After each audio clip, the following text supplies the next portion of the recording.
Hi everyone, and welcome to our Week 2 live chat here for FIN4126, part 1 of that live chat actually. Here we are, continuing our exploration of financial planning and decision making. I, of course, am Dr. Mark Dennis, your instructor. I'll be guiding you through this session. In this first part of our Week 2 content, we're going to focus on chapters 6 through 10 and explore some key personal financial planning topics that are foundational to making informed financial decisions. So here we go.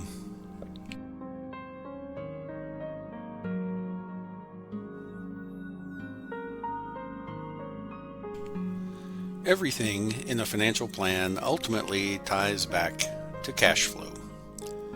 Whether we're talking about reducing debt, increasing savings, or planning for retirement, we're really talking about how we manage the money that's coming in and going out. Many households struggle financially not because of insufficient income, but because of poor planning and control over their expenditures. In this session, we'll see how every part of a financial plan, from insurance to investments, must take cash flow into account.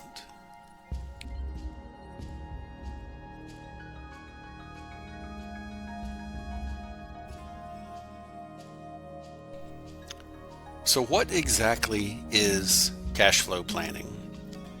One way to describe it is the process of scheduling both current and future cash needs in a way that helps us achieve specific household goals. This might mean supporting your current lifestyle, tackling some credit card debt, or setting aside funds for a vacation. On a more advanced level, cash flow planning includes strategies for lowering your tax liability and preparing for retirement. The better we are at this kind of planning, the more flexibility we can create in our financial lives.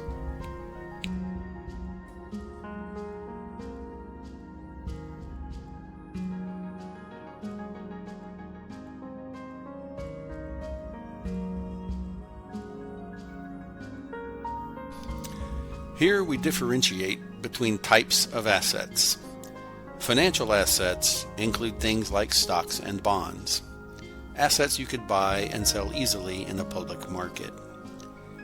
These are fully marketable, meaning you can convert them to cash with minimal transaction costs.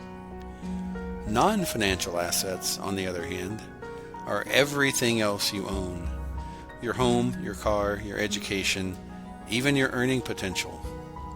These assets may not be as liquid, but they still hold significant value in a household's financial picture.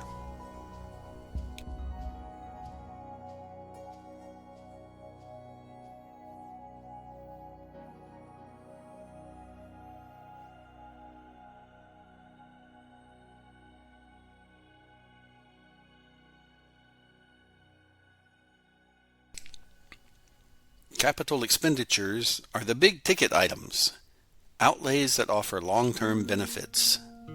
This includes investments in your home, education, or business. These decisions often require us to think like business managers. For example, should we invest in home improvements or put money towards a graduate degree? We evaluate these options using capital budgeting techniques such as net present value and internal rate of return to determine which investment gives us the most benefit over time.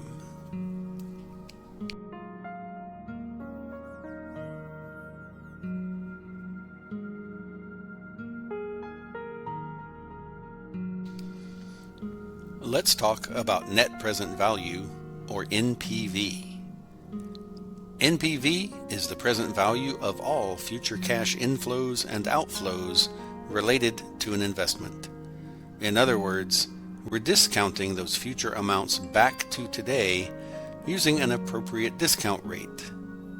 Typically, a rate of return we could expect from an alternative investment with similar risk. If the NPV is positive, it means the investment adds value and should be considered. If NPV is negative, we're not meeting our return goals, and we may want to walk away from that particular investment.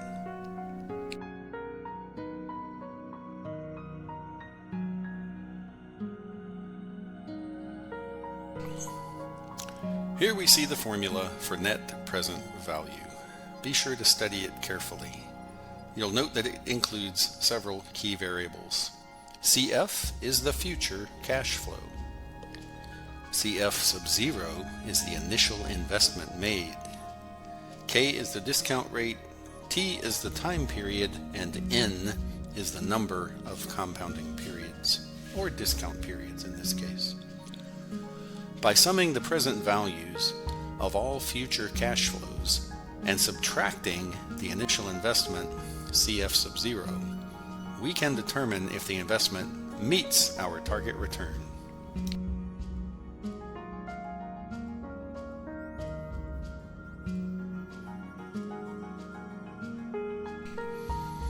To compare multiple investment opportunities, we can use the Profitability Index, or PI. This ratio allows us to rank projects based on the value created per dollar invested. Also, remember to account for the value of your time.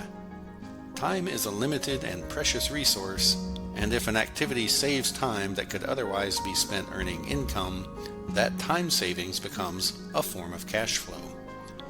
We can assign a monetary value to that time using an hourly wage rate.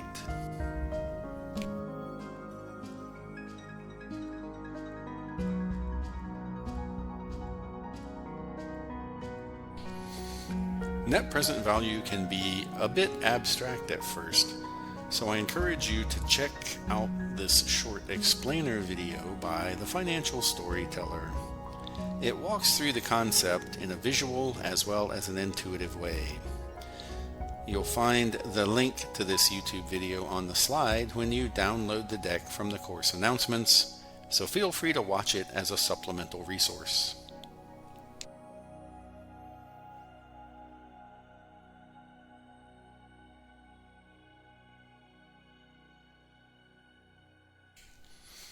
This wraps up part 1 of our week 2 live chat.